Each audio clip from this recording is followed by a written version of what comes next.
Janine Colson had walked this path so many times she could have done it blindfolded.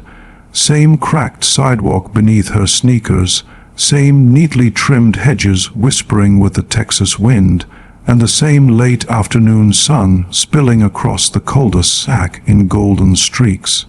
Her terrier, Scout, tugged at the leash in his usual excited rhythm, his nails clicking against the concrete as if he was marching her home. It was Plano, suburbia, a place where the loudest drama usually came from teenagers at a Friday night football game or a neighbor's dog barking too long. For years, this neighborhood had been ordinary, peaceful, predictable, boring even. Nothing about this walk suggested that her life was about to change, and yet, the second she turned the corner and her house came into view, the air shifted. Two figures stood stiff as statues at the end of a driveway, blocking her path. Their postures were sharp enough to cut the calm out of the street. Janine recognized them instantly: Harold Vance, Cynthia Rowe. Both longtime board members of the HOA, people who loved their rules more than most people, loved their families. Janine's stomach dipped. She hadn't even made it to her porch, and already she knew this wasn't going to be friendly. "Mrs. Colson," Harold called out, his voice clipped, carrying across the quiet street like a bad announcement over a loudspeaker. "We need to talk about that banner on your lawn." Janine adjusted Scout's leash, keeping her tone calm even though her patience was already thinning. "It's a fall banner, Harold. Pumpkins, leaves, nothing offensive." Cynthia stepped forward, her manicured nails clamped tightly around a clipboard as if it were a weapon. "It's not about being offensive. It violates the association's seasonal decor rules. Section 12, paragraph 4. You should know that by now."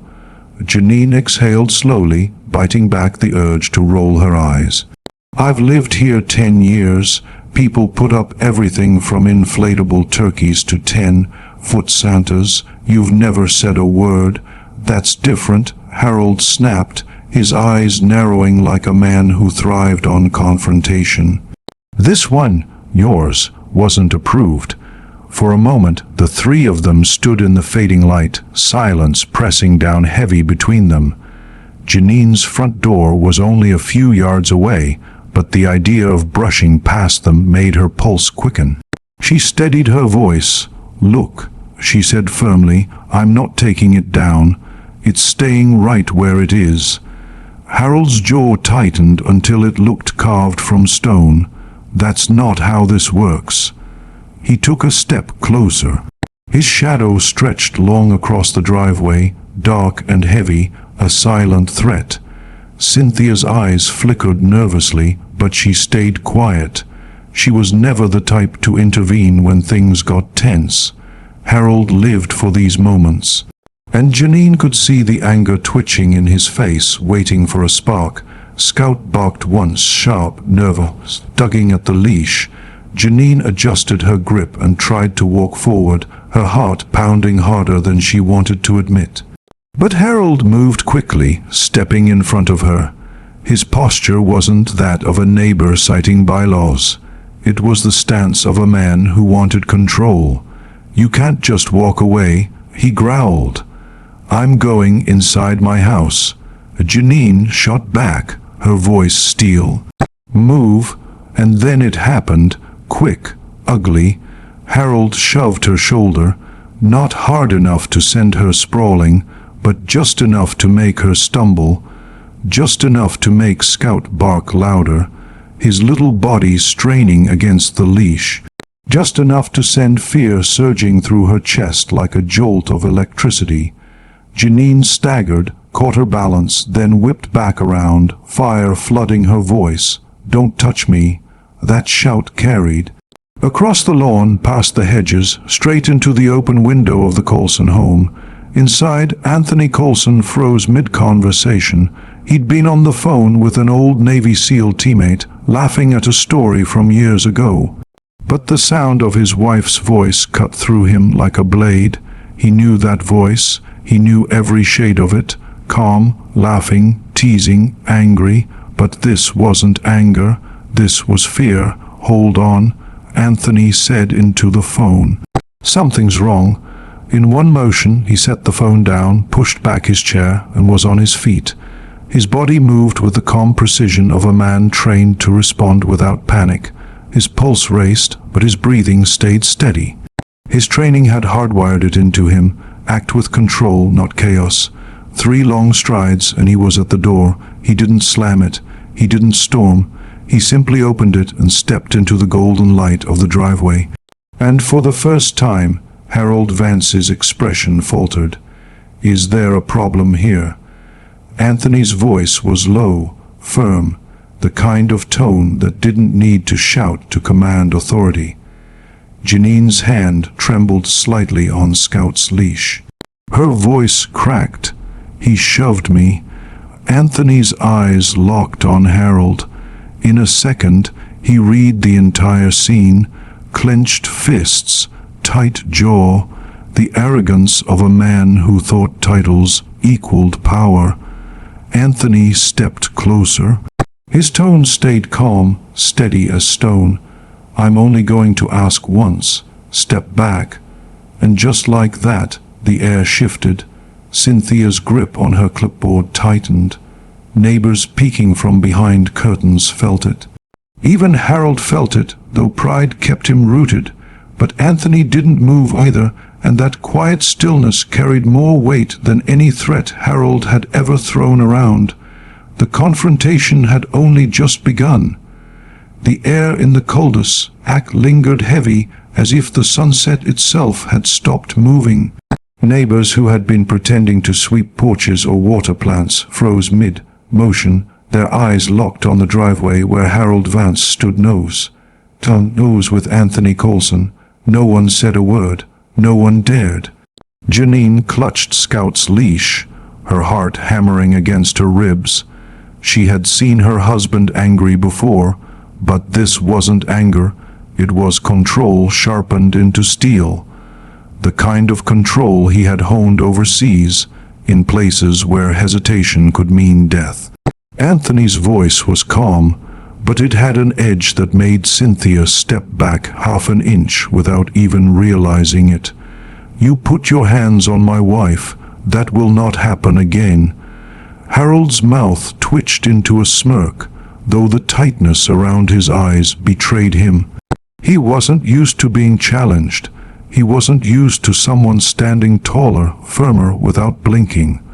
"This is HOA business," Harold snapped, his voice rising like a man trying to reclaim ground slipping beneath his feet. "We enforce the rules here. If your wife can't follow them, then she deals with us." Anthony's gaze never wavered. He didn't shout. He didn't flinch.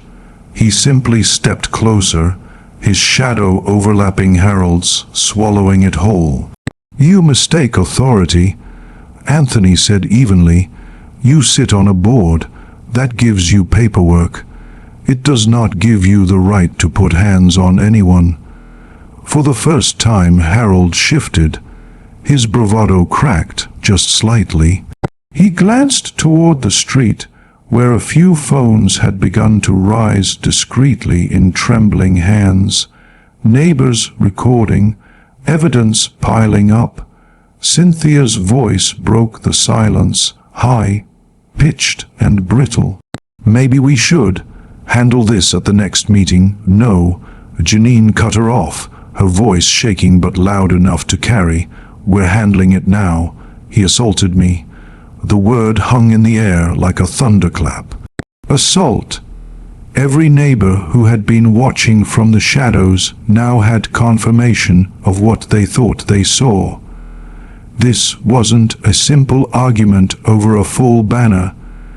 This was something darker, uglier, and far more dangerous. Anthony leaned forward, his eyes locked on Harold's. "You're finished here. Go." For a second, Harold didn't move, pride warred with fear. His chest puffed out, his jaw flexed, but his eyes betrayed him. He had faced down homeowners before, bullied them into silence, but this man, this former SEAL, wasn't like the others, and Harold felt it in his bones. He muttered something under his breath, too low to catch, then yanked his arm back and stormed toward the street.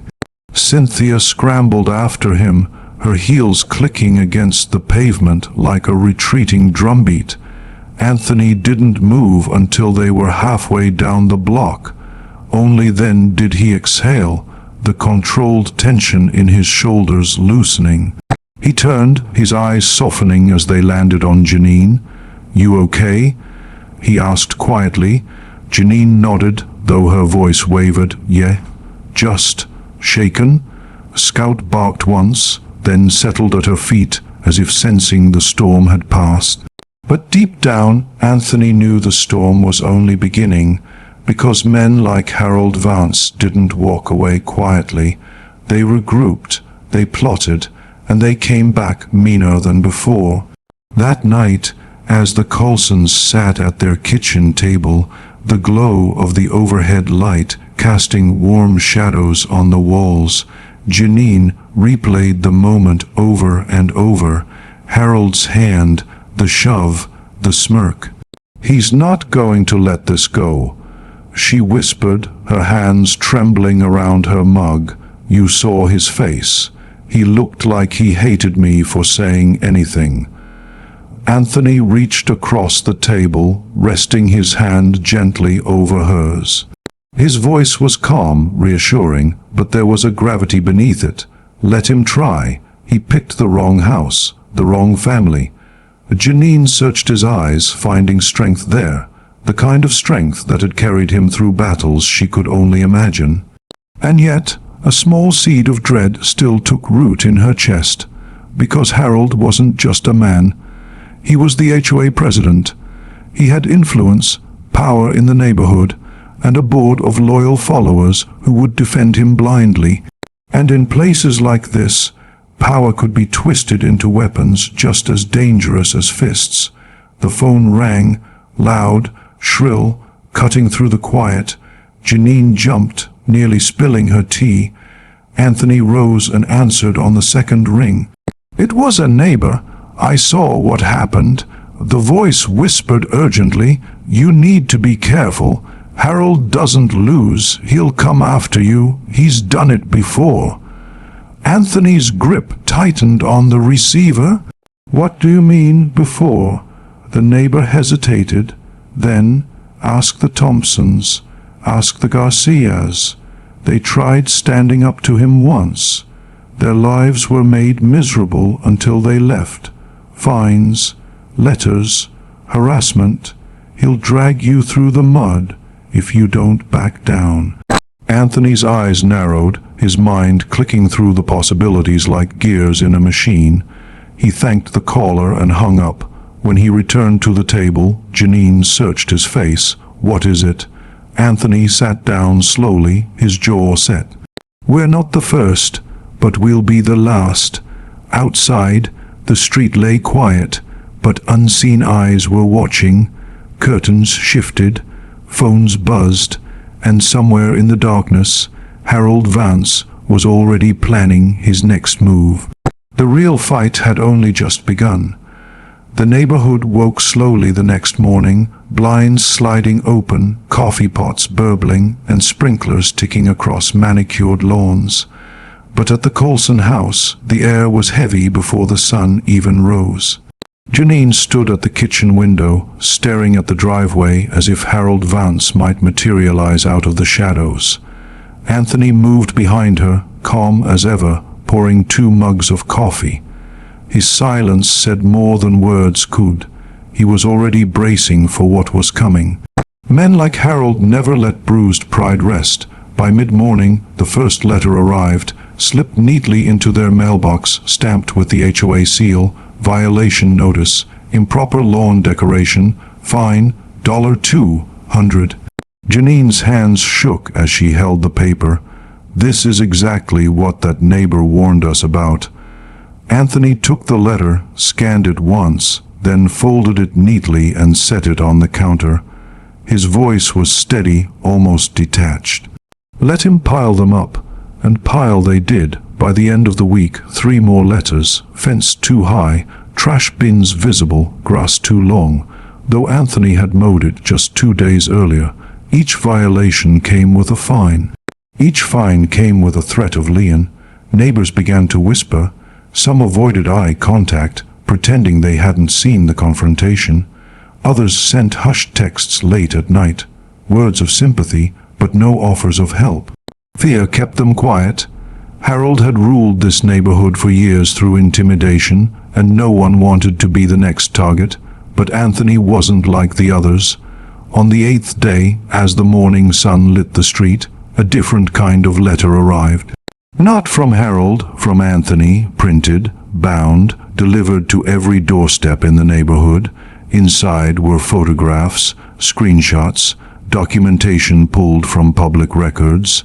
Anthony had spent nights digging, patient, methodical, precise. And what he found was worse than anyone imagined. The HOA finances were a mess. Harold had been funneling association dues into personal projects, repairs on his lake house, vacations listed as board retreats, even a new truck conveniently categorized as maintenance equipment.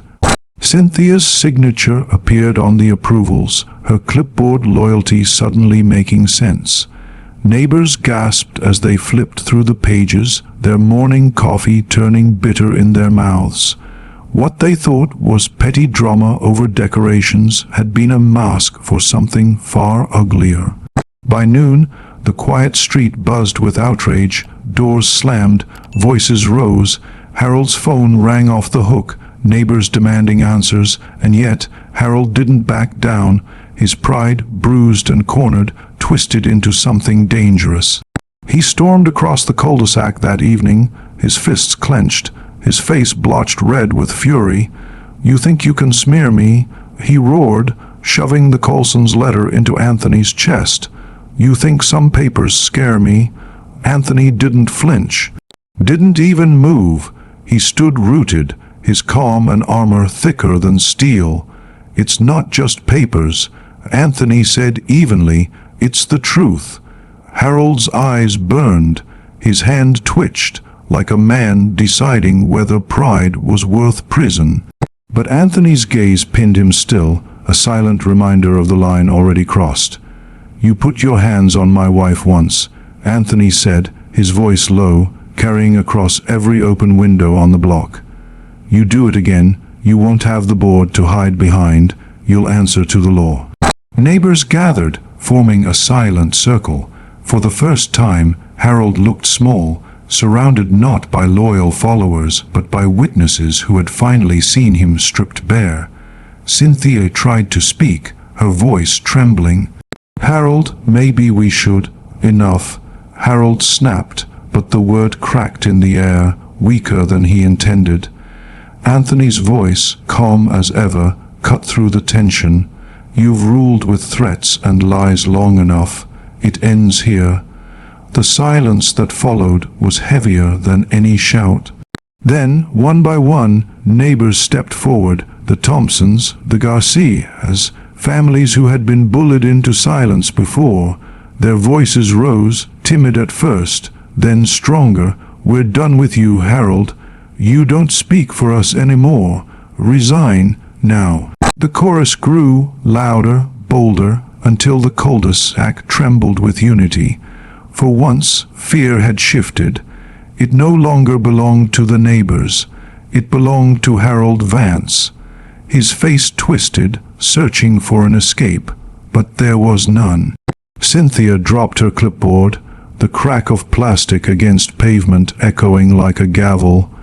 And Anthony, still calm, still steady, stepped back and put an arm around Janine. "This neighborhood doesn't belong to you.